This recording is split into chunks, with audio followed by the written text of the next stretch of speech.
شہر کے وڈیرے نے ماسٹر ذوالفقار سے کہا کہ وہ اس کے بچے کو ٹیوشن پڑھائے۔ ماسٹر ذوالفقار نے ٹیوشن پڑھانے سے معذرت کی تو وڈیرے کو بہت غصہ آیا۔ اس نے اپنے آدمیوں سے کہا کہ ماسٹر کو سکول سے اٹھا کر لے آؤ، اور پھر اس کے آدمی ماسٹر کو سکول سے اٹھا کر لے آئے۔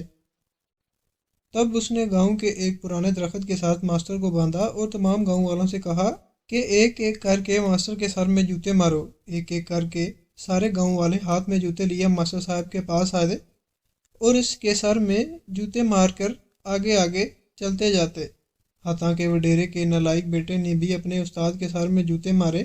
وڈیرے کا ایک پرانا ملازم جو کہ بزرگ تھا، وہ ہاتھ میں جوتا لیے ماسٹر صاحب کے پاس آیا۔ وہ کبھی یہ نہیں چاہتا تھا، لیکن مالک کی وجہ سے مجبور تھا، اور ماسٹر سے بھی یہی کہا کہ بیٹا میں مجبور ہوں، ورنہ میں کبھی ایسا نہ کرتا۔ اس نے ماسٹر کے سر میں ایک ہلکا سا جوتا مارا اور پھر اس کی جیب میں ایک خط ڈالا اور چپکے سے اس کے کان میں کہا کہ بیٹا اگر اس ظالم وڈیرے سے بدلہ لینا چاہتے ہو تو گھر جا کر اس خط کو پڑھ لینا اور میری بات کو سمجھنے کی کوشش کرنا۔ ماسٹر صاحب جب گھر آیا اور اس نے وہ خط کھولا تو اس کے رونگٹے کھڑے ہو گئے، کیونکہ اس خط میں لکھا تھا کہ ماسٹر ذوالفقار دنیا پور کے ایک شہر میں پڑھاتے تھے، لیکن اس کا ایک تبادلہ ضلع بہاولپور کے ایک گاؤں میں ہوا۔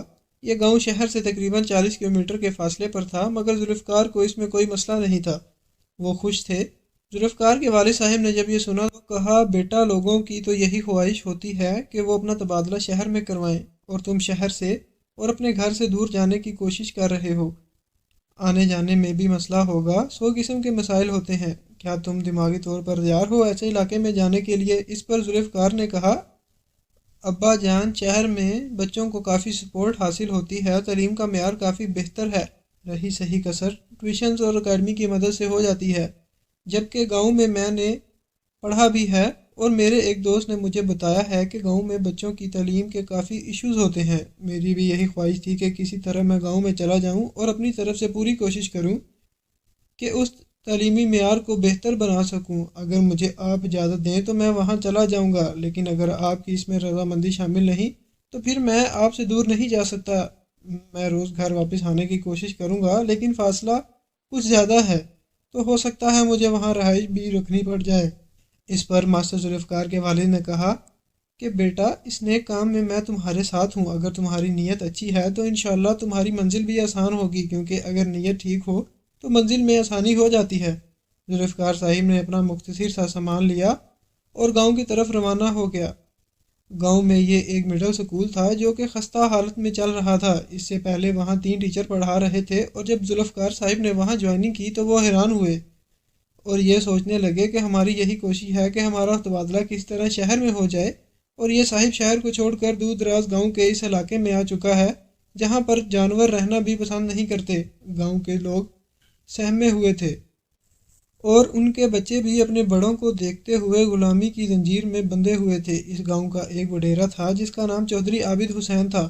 اس گاؤں پر اس کا راج تھا، گاؤں کا کیا بلکہ اس پورے علاقے میں ہی اس کا راج تھا، جس میں چھوٹے بڑے 3250 لوگ آتے جاتے ہیں۔ کئی بار MPA بھی بن چکا تھا، لیکن اس بار الیکشن ہار گیا تھا۔ بڑا ہی ظالم شخص تھا اور اس کے ظلم کی داستان بہت پھیلی ہوئی تھی۔ اکثر لوگ اس کے بارے میں جانتے تھے، لیکن اس کے خلاف کوئی زبان کھولنے کے لیے تیار نہیں تھا۔ وہ جانتے تھے کہ اس کا انجام کیا ہوگا۔ چودھری عابد حسین کا ایک پیر تھا، ویسے تو وہ آپس میں دوست تھے، لیکن چودھری اسے اپنا پیر و مرشد مانتا تھا۔ اس کا نام حاکم سلیم تھا۔ دور دراز سے لوگ اس کے پاس آتے تھے، کوئی بیماری کی شفا پانے کے لیے آ جاتا تو کوئی اپنی مرادیں پوری کرنے کے لیے، لیکن یہ ایک حقیقت تھی کہ حاکم سلیم علی ایک جعلی انسان تھا۔ وہ جیسے خود کو ظاہر کرتا تھا ایسا کچھ بھی نہیں تھا، صرف لوگوں کو دھوکہ دینے کے لیے اس نے جھوٹی کرامات کا سہارا لیا، اور سادہ لوگ ہی یہی سمجھتے تھے کہ یہ کوئی پہنچی ہوئی ہستی ہے۔ لوگ اس کے قدموں میں گر جاتے، اس کے قدم بوسی کرتے، اور ان کے دلوں میں پیر حاکم سلیم علی کے لیے بہت احترام تھا، مگر ایک پڑھا لکھا اور باشعور انسان اچھے طریقے سے اس بات کو جان سکتا تھا کہ یہ ایک جعلی پیر ہے جس نے لوگوں کے دلوں پر قبضہ کر رکھا ہے، حکمرانی کر رکھی ہے۔ حالانکہ اس کے پاس کسی قسم کی کرامت ہے، نہ ہی وہ کوئی نیک شخص ہے۔ کبھی کسی نے اسے مسجد میں نماز ادا کرتے ہوئے نہیں دیکھا تھا، لیکن اس کے باوجود اس کے احترام میں جھک جاتے تھے۔ اس کے جعلی آستانے پر جو بھی مرد حضرات اور عورتیں آتی تھیں وہ خاص طور پر ان عورتوں پر نظر رکھتا تھا۔ کوئی بھی عورت اسے پسند آ جائے تب اس کے بارے میں یہ فیصلہ کرتا کہ اسے اپنی زندگی میں لاؤں گا۔ اس کا طریقہ کار بہت عجیب تھا۔ پیر سلیم علی کے مرید اس کی پگڑی لے کر کسی بھی شخص کے دروازے پر لے چلے جاتے اور پھر یہی کہتے کہ آپ کو یہ شرف حاصل ہوا ہے کہ پیر صاحب کو آپ کی لڑکی پسند ہے۔ جس گھر کے دروازے پر بھی پیر کی پگڑی چلی جاتی تو کسی میں یہ جرت نہ ہوتی کہ اس کو نہ کر سکے، کیونکہ ان کی یہی سوچ تھی کہ اگر انہوں نے پیر صاحب کو ٹھکرایا اور اس کی بات پر عمل نہ کیا تو وہ برباد ہو جائیں گے۔ مجبوراً یا خوشی سے وہ اپنی بہن بیٹی کی شادی پیر صاحب کے ساتھ کر دیتے اور انہیں اس بات پر فخر ہوتا تھا کہ وہ پیر حاکم سلیم کے رشتہ دار بن چکے ہیں۔ یہ ایک ایسی جاہلانہ حرکت تھی جس کے بارے میں گاؤں والوں کو کوئی بھی یہ نہ بتا سکا کہ یہ غلط ہے، آپ لوگ ٹھیک نہیں کر رہے۔ نہ کوئی انہیں یہ بتا سکتا کہ پیر کی نیت خراب ہے، وہ ایسا شخص بالکل نہیں جیسا آپ کو نظر آتا ہے۔ اسی طریقہ کار سے وہ کئی شادیاں کر چکا تھا اور پھر کچھ ماہ بعد ان کو اپنے آستانے پر رکھنے کے بعد وہ انہیں طلاق دے دیتا تھا۔ یہ اس کا جاہلانہ طریقہ کار تھا جس پر کسی کو بھی اعتراض نہیں تھا، اور سب پھر بھی یہی سمجھتے تھے کہ یہ ہمارے مرشد ہیں، ان کی اجازت کے بغیر ہم کوئی فیصلہ بھی نہیں کر سکتے۔ گاؤں میں نئے ماسٹر صاحب آئے تھے جس کا نام عرفان تھا۔ یہ ماسٹر ذوالفقار سے کئی سال پہلے یہاں آئے تھے اور پھر ایسے غائب ہوئے کہ کسی کو آج تک پتہ نہ چل سکا کہ وہ کہاں گئے۔ آج جمعرات کا دن تھا تو باقی اسکول کے ٹیچرز تیاری کرنے لگے اور بچوں کو چھٹی دے دی، جس پر ماسٹر عرفان نے اپنے ٹیچر سے کہا کہ یہ آپ کیا کر رہے ہیں؟ بچوں کو جلدی چھٹی دینے کی آخر کیا وجہ ہے؟ ٹیچر مسکرا کر کہنے لگے، آپ شاید اس علاقے میں نئے ہیں، یہ پیر صاحب کا علاقہ ہے جو کہ چودھری عابد حسین کا مرشد ہے اور دوست بھی ہے۔ چودھری صاحب کا حکم ہے کہ ہر جمعرات کو تمام گاؤں والوں نے پیر صاحب کی خدمت میں حاضر ہونا ہے اور اس کے آستانے پر ماتھا ٹیکنا ہے۔ بس ہم ادھر جا رہے ہیں۔ یہ سن کر ماسٹر عرفان حیران ہوئے اور ان سے کہنے لگے کہ یہ کیسی باتیں کر رہے ہو؟ کس کتاب میں یہ لکھا ہوا ہے اور یہ کیسا حکم ہے جو اس نے دے دیا ہے؟ بالکل غلط بات ہے کہ وقت سے پہلے اسکول کو بند کیا جائے۔ ٹیچرز نے جب یہ سنا تو حیران ہوئے اور کہنے لگے، سر آپ اپنے ساتھ ساتھ ہمیں بھی مروائیں گے؟ بچے تو اب چلے گئے ہیں، یہ چودھری عابد کا حکم ہے اور ہم اس کے حکم کی کیسے خلاف ورزی کر سکتے ہیں؟ آپ جلدی سے تیاری کریں اور ہمارے ساتھ آئیں۔ جس پر عرفان صاحب نے کہا کہ میں ایسی رسومات میں کبھی یقین ہی نہیں رکھتا اور نہ ہی میں آؤں گا۔ انہوں نے کہا ٹھیک ہے، پھر آپ نہیں آتے تو ہم تو جا رہے ہیں، لیکن یاد رکھیے گا آپ کا یہ فعل آپ کو کافی نقصان بھی پہنچا سکتا ہے۔ عرفان صاحب نے کہا کہ مجھے اللہ کی ذات پر بھروسہ ہے، میں کسی کے خوف کی وجہ سے ایسا کام نہیں کروں گا جس کو میرا دل ہی تسلیم نہ کرے۔ آپ لوگوں نے جانا ہے تو چلے جائیں، میں آپ لوگوں کے ساتھ نہیں جاؤں گا اور اسی سکول میں رہوں گا اور اپنی ڈیوٹی دوں گا، چاہے سکول میں بچے موجود ہوں یا نہ ہوں، لیکن میں اپنی ڈیوٹی پر مامور رہوں گا۔ باقی ٹیچر وہاں سے چلے گئے اور آستانے میں حاضری دی، جبکہ عرفان صاحب سکول کے اندر ہی موجود رہے۔ جب یہ بات کسی طرح پیر کو پتہ چلی تو اسے اس بات کا غصہ تھا، لیکن اس نے کسی سے نہ کہا کیونکہ وہ جانتا تھا کہ عرفان ایک نیا ٹیچر ہے اور یہاں کے طریقہ کار سے بالکل ناواقف ہے۔ جیسے جیسے یہ پرانا ہو جائے گا سب سمجھ جائے گا۔ اسکول کی انرولمنٹ کافی کم تھی اور اس سلسلے میں عرفان صاحب گھر گھر بچوں کے والدین سے ملاقات کر رہے تھے، انہیں اس بات کے لیے قائل کر رہے تھے کہ تعلیم ہی بچوں کا اصل زیور ہے، اپنے بچوں کو اسکول میں داخل کروائیں۔ وہ گاؤں کے ایک باسی جس کا نام چاچا عظمت تھا اس کے ڈیرے پر بیٹھے تھے اور ان کو اس بات کے لیے قائل کر رہے تھے کہ آپ کے خاندان کے کافی بچے ایسے ہی گھوم رہے ہیں، انہیں اسکول میں داخل کروائیں۔ اچانک چاچا عظمت کے گھر سے کسی کے چیخوں کی آواز آئی۔ چاچا عظمت نے ماسٹر صاحب سے معذرت کی اور کہا کہ آپ ادھر ہی بیٹھیں، میں ابھی آ رہا ہوں۔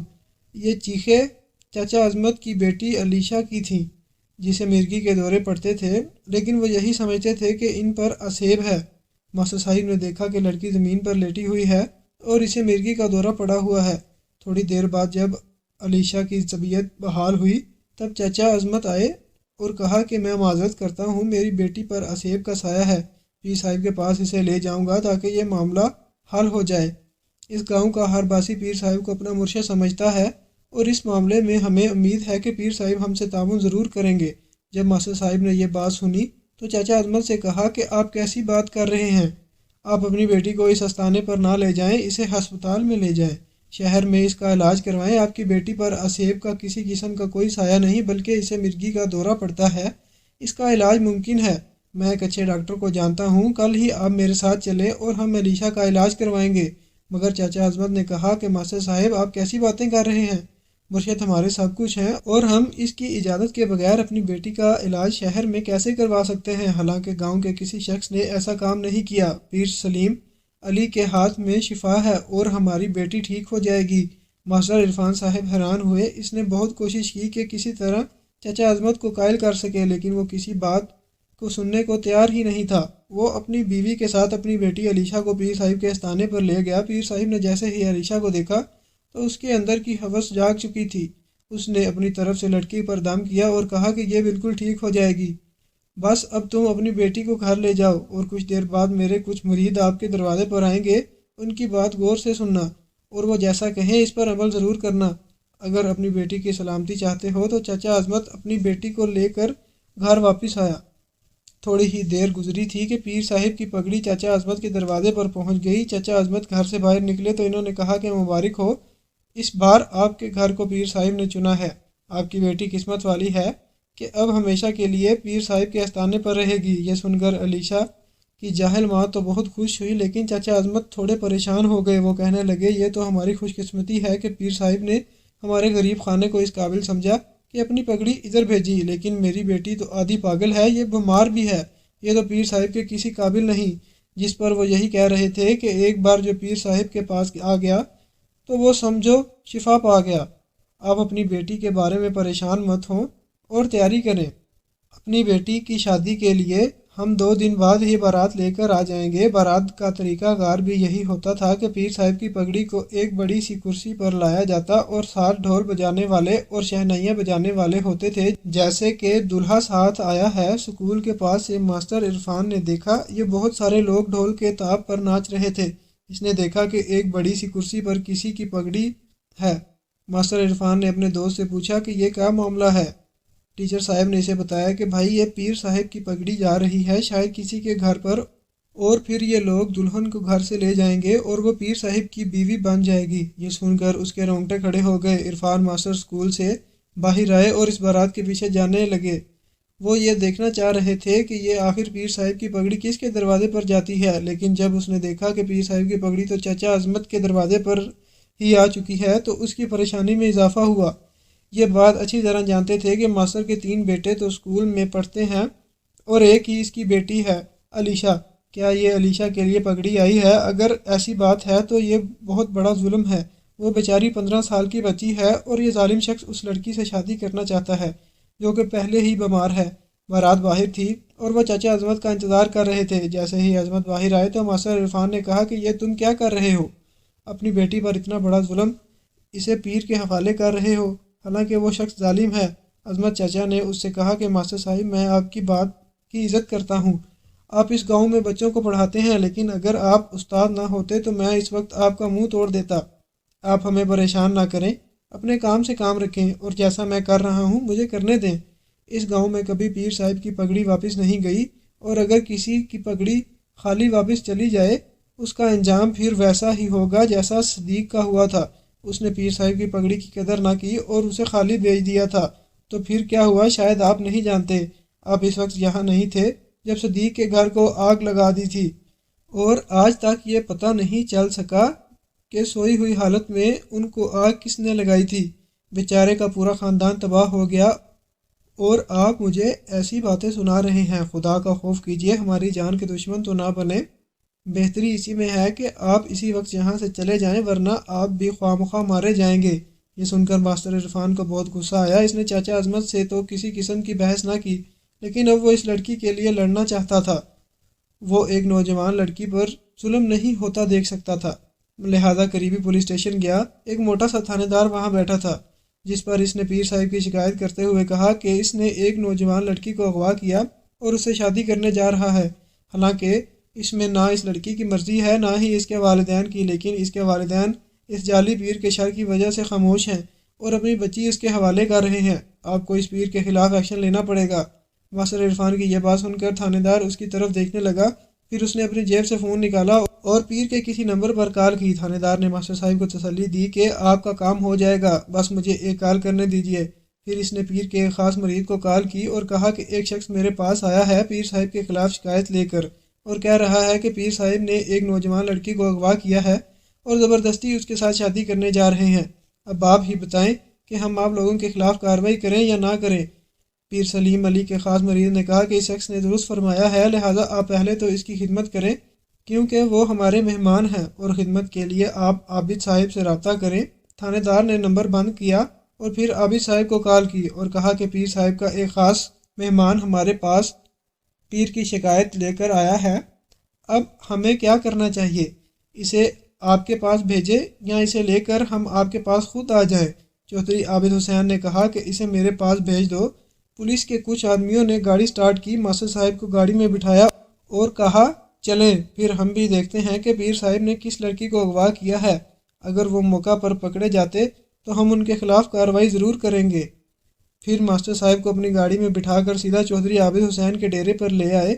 ماسٹر عرفان یہ دیکھ کر حیران ہوا کہ یہ تو میرے ساتھ دھوکہ ہوا ہے۔ چودھری اس کے سامنے آیا اور ایک زوردار تھپڑ مار کر ماسٹر سے کہا کہ تجھ میں بہت چربی ہے، آج تیرا بندوبست ضرور کروں گا، اگر آج تجھے کھلا چھوڑ دیا تو پھر تو سارے گاؤں کو ہمارے خلاف بھڑکا دے گا۔ ماسٹر عرفان نے کہا کہ آپ میرے ساتھ جو بھی سلوک کریں مجھے اس بات کی پرواہ نہیں، لیکن میں ان غریب بے سہارا لوگوں کا ساتھ ضرور دوں گا اور ظلم کے خلاف لڑتا رہوں گا۔ میں تم سے نہیں ڈرتا، مجھے کسی چیز کا کوئی خوف نہیں۔ چودھری نے مسکرا کر کہا ٹھیک ہے، ابھی تمہارا بندوبست کرتے ہیں۔ پھر اس نے بیچارے ماسٹر پر اپنے خونخوار کتے چھوڑ دیے۔ ایک آدمی ان خونخوار کتوں کا کیسے مقابلہ کر سکتا تھا؟ وہ اسے نوچ رہے تھے اور چودھری اس منظر سے محروس ہو رہا تھا۔ چودھری کے آدمی بھی ہنس رہے تھے۔ پھر جب وہ بے ہوش ہو گیا تب اس کا گلا گھونٹ کر مار دیا گیا اور ایک اندھے کنویں میں ڈال دیا گیا۔ چودھری نے مونچھوں کو تاؤ دیتے ہوئے کہا کہ اب کوئی خود ہی مرنا چاہے تو ہم کیا کر سکتے ہیں؟ اس کے بعد ماسٹر عرفان اچانک غائب ہو گئے تھے، لیکن اکثر لوگوں کو اس بات کا اندازہ تھا کہ اسے کس نے غائب کیا ہے۔ ماسٹر عرفان کے گھر والے بہت پریشان تھے، خاص کر کے اس کے بھائی اور دوست۔ گاؤں آئے، ہر کسی سے پتہ کیا، لیکن کسی نے ماسٹر صاحب کے بارے میں کچھ نہ بتایا، حالانکہ گاؤں کی اکثریت جانتی تھی کہ ماسٹر صاحب کے ساتھ کیا ہوا، مگر کوئی شخص بھی اس کے خلاف زبان کھولنے کو تیار نہیں تھا۔ چاچا عظمت گھر میں بیٹھے رو رہے تھے، اس کی بیوی اسے چپ کرا رہی تھی، لیکن وہ یہی کہہ رہے تھے کہ آج مجھے رونے دے، میں تھک چکا ہوں، میں تم لوگوں کی وجہ سے مجبور ہوں، اگر میرے گھر میں میرے بچے اور تم نہ ہوتی تو میں کب کا اس ظالم شخص کے خلاف آواز بلند کرتا۔ میں جانتا ہوں کہ چودھری نے ہی اسے غائب کیا ہے، اسے کہیں قید کیا ہے یا پھر ماسٹر عرفان کو اس نے مار دیا ہے۔ وہ بہت اچھے انسان تھے، مجھے تو اس کی زندگی عزیز تھی، اس لیے میں نے اسے اپنے گھر سے دور کیا، علیشہ کے معاملے میں اسے شامل نہ کیا، یہی سوچ کر کہ وہ ہماری وجہ سے کسی مصیبت میں نہ پھنس جائیں، لیکن اس کے باوجود وہ اپنے آپ کو چودھری عابد کے کتوں سے نہ بچا سکا۔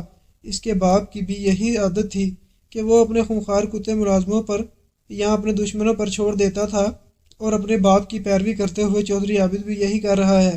میں پریشان ہوں کہ یہ معاملہ کب تک چلتا رہے گا، کب تک لوگ اس کے ظلم کو برداشت کرتے رہیں گے؟ بیوی نے جب یہ سنا تو حیران ہوئی اور کہنے لگی کہ چودھری عابد تو پیر سلیم علی کا ایک خاص دوست ہے، پھر پیر صاحب اپنے دوست کو کیوں نہیں سمجھاتے کہ ایسا مت کیا کرو؟ یہ سن کر اس کا شوہر خاموش ہو گیا۔ اس کے شوہر نے ایک ٹھنڈی آہ بھری۔ یہ بیوی کا ایک سوال ایسا تھا جس کا اس کے پاس کوئی جواب موجود نہیں تھا۔ ماسٹر عرفان کی گمشدگی ایک ایسا معاملہ بن چکی تھی جو کبھی بھی حل نہ ہو پایا۔ آج کئی سال گزر جانے کے بعد ماسٹر عرفان کا کوئی نام تک نہیں لیتا، لیکن اس کے گھر والے اب بھی پریشان ہیں۔ اس کا بھائی اپنے بھائی کی گمشدگی پر آدھا پاگل ہو چکا تھا۔ کئی سال بعد جب ذوالفقار صاحب اس گاؤں میں آئے تو ٹیچر نے انہیں ماسٹر عرفان کی مثالیں دیکھ کر کہا کہ بس دو چیزوں کا خیال رکھنا، جمعرات کے دن پیر صاحب کے آستانے پر حاضری ضروری ہے، اور دوسری بات یہ کہ کبھی چودھری عابد حسین کے حکم عدولی نہیں کرنی۔ اگر یہ دو کام کرو گے تو کافی کامیاب رہو گے اور سکون میں رہو گے۔ لیکن یہ سن کر ماسٹر ذوالفقار حیران ہوئے اور کہنے لگے یہ کون سی شرائط ہیں؟ میرا مقصد اس گاؤں کے بچوں کی خدمت کرنا ہے، انہیں شعور دینا ہے، نہ کہ خود جاہل بن کر ان کے سامنے سر جھکانا ہے۔ میں ایسا بالکل نہیں کروں گا، میں جس مقصد کے لیے ادھر آیا ہوں وہی پورا کروں گا۔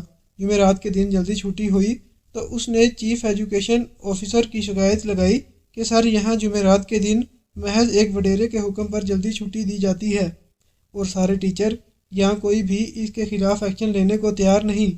میرا کام اس کے خلاف اپلیکیشن دینا تھا، آپ اس شخص کے خلاف قانونی کارروائی کیجیے جب یہ CEO صاحب نے سنا تو اس سے کہا کہ اس معاملے کو تم رہنے ہی دو تو اچھا ہے، شاید تم اس علاقے میں نئے ہو، لیکن میں اچھی طرح سے اس علاقے کا اتوار جانتا ہوں، اس گاؤں کے طور طریقے ہی الگ ہیں، اس معاملے میں ہم کچھ نہیں کر سکتے۔ سب ٹیچرز جمعرات کے دن پیر صاحب کے پاس گئے تھے، لیکن ذوالفقار صاحب نہ گئے۔ تب پیر صاحب نے اپنے دوست عابد حسین کو فون کیا اور ماسٹر صاحب کی شکایت کی کہ تیرا ایک ماسٹر میرے آستانے پر نہیں آیا تھا۔ چودھری عابد حسین کو پہلے ہی ماسٹر پر بہت غصہ تھا اور اسے کسی طرح اس بات کا اندازہ ہو چکا تھا کہ وہ ہمارے خلاف CEO کو شکایت لگانے گیا تھا۔ اس نے ماسٹر ذوالفقار کے نام ایک پیغام بھجوایا کہ شام کے وقت تم میرے بچوں کو ٹیوشن پڑھاؤ گے، جس پر ماسٹر صاحب نے انکار کیا کہ مجھے واپس گھر بھی جانا ہوتا ہے، میں ایسا کچھ نہیں کر سکتا، اور یہ بھی کہا کہ اسکول میں جو پڑھائی ہم کرتے ہیں اس کے بعد کسی بچے کو ٹیوشن کی ضرورت نہیں ہے، کیونکہ ہم لگن اور محنت کے ساتھ اس اسکول میں بچوں کو پڑھا رہے ہیں۔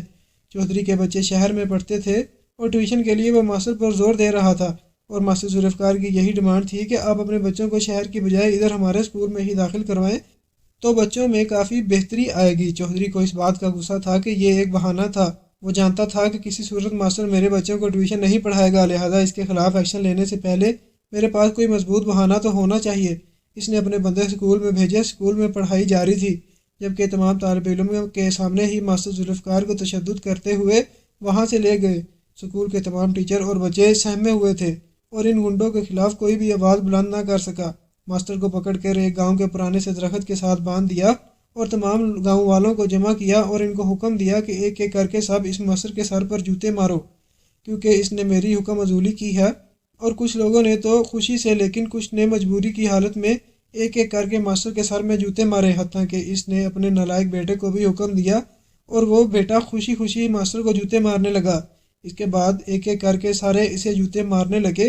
آخر میں چودھری کا ایک خاص ملازم آنکھوں میں آنسو لے کر آیا اور کہا، بیٹا میری مجبوری ہے، میں ایک استاد کی عزت میں گستاخی کے بارے میں سوچ بھی نہیں سکتا، لیکن مجبور ہوں۔ پھر اس نے ہلکا سا جوتا ماسٹر کے سر پر مارا اور پھر ایک ہاتھ اس کی جیب میں ڈالا۔ چپکے سے ماسٹر کے کان میں کہا کہ اگر اس ظالم شخص کے خلاف ایکشن لینا چاہتے ہو تو یہ خط گھر جا کر ضرور پڑھ لینا۔ ماسٹر ذوالفقار پھٹے ہوئے کپڑوں اور زخمی حالت میں گھر آیا تو اس کا باپ پریشان ہوا، بیوی بھی رونے لگی، بچے بھی پریشان ہوئے۔ ماسٹر نے سب کو تسلی دی اور کہا کہ پریشان ہونے کی ضرورت نہیں، اس کا باپ بار بار یہی کہہ رہا تھا کہ میں تجھے منع کر رہا تھا کہ گاؤں مت جاؤ، لیکن تم نے میری ایک نہ سنی۔ اس پر ماسٹر ذوالفقار نے کہا کہ میں چودھری عابد سے بدلہ ضرور لوں گا۔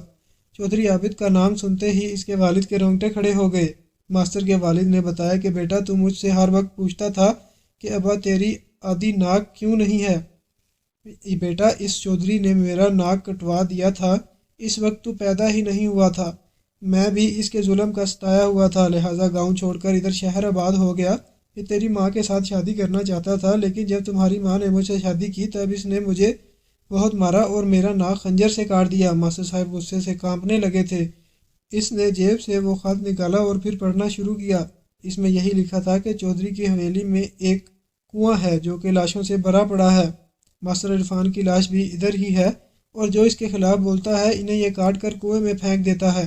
اگر کسی طرح تم بڑے آفیسر سے بات کرو اور چودھری کی حویلی پر چھاپا مارو تو ثبوت تمہارے سامنے ہی ہوں گے، کیونکہ اس کنویں سے انسانی گوشت کی بدبو آتی ہے۔ ماسٹر ذوالفقار کا ایک دوست تھا جس کا بھائی DSP تھا۔ اس نے اپنے دوست کو بتایا کہ تو اس نے کہا کہ اگر یہ حقیقت ہے تو ہم اس کی حویلی پر ضرور چھاپا ماریں گے اور ساتھ ساتھ اس پیر کے خلاف بھی ایکشن لیں گے، جس کے بارے میں ہم نے کافی سن رکھا ہے۔ سب سے پہلے چودھری عابد اور پیر کے خلاف گواہوں کو اکٹھا کیا گیا، اس میں ماسٹر عرفان کا خاندان بھی شامل تھا اور ایسے تمام ستائے ہوئے لوگ تھے جنہوں نے چودھری کے خلاف گواہی دی۔ پھر پولیس کی بھاری نفری تیار کی گئی اور اچانک چودھری کی حویلی پر چھاپا مارا گیا۔ چودھری سمیت اس کے آدمیوں کو گرفتار کیا گیا، کیونکہ اس کنویں سے بہت ساری لاشیں برآمد ہوئی۔ ان میں سے کچھ کی شناخت بھی ہو چکی تھی اور کئی ایسی لاشیں بھی تھیں جو کہ ہڈیوں کا ڈھانچہ بن چکی تھی۔ اس کے بعد اس جعلی پیر سلیم علی کے استانے پر بھی چھاپا مارا گیا۔ استانے کے اندر کے مناظر دیکھ کر پولیس والوں کے بھی رونگٹے کھڑے ہو گئے۔ استانے کے اندر کئی ایسی کال کوٹریاں تھیں جن میں عورتوں کو باندی بنا کر رکھا گیا تھا۔ ان کے پیروں میں زنجیریں تھیں اور انہیں پیر کی باندی کہا جاتا تھا۔ دونوں کے مظالم سے گاؤں والوں کو نجات مل چکی تھی اور ان کی گرفتاری کے بعد چچا عظمت ماسٹر ذوالفقار کے پاس آئے اور اس کے ہاتھ کو بوسہ دیا اور یہی کہا کہ تم سے پہلے بھی ایک شخص آیا تھا جس نے اس ظلم کے خلاف آواز بلند کی تھی اللہ تعالیٰ نے تجھے سرخرو کیا اور آج تو نے ماسٹر عرفان اور ایسے کئی لوگوں کا بدلہ لیا جو چودھری کی بربریت کا نشانہ بن چکے تھے۔ چچا عظمت اپنی بیٹی علیشا کو بھی واپس لے کر آئے تھے جو کہ پیر کی اسی کال کوٹری میں موجود تھی۔ ظلم جب حد سے بڑھ جاتا ہے تو ایک دن خود بخود ہی ختم ہو جاتا ہے۔ ناظرین، آپ کو آج کی ہماری یہ کہانی کیسی لگی؟ کمنٹ باکس میں اپنی قیمتی رائے کا اظہار ضرور کیجیے گا۔ ویڈیو پسند آئے تو ویڈیو کو لائک اور دوسروں کے ساتھ شیئر ضرور کریں۔ مزید اس طرح کی سبق آموز کہانیاں اور واقعات سننے کے لیے ہمارے چینل علی ٹی وی کو ضرور سبسکرائب کریں۔ شکریہ۔ اللہ حافظ۔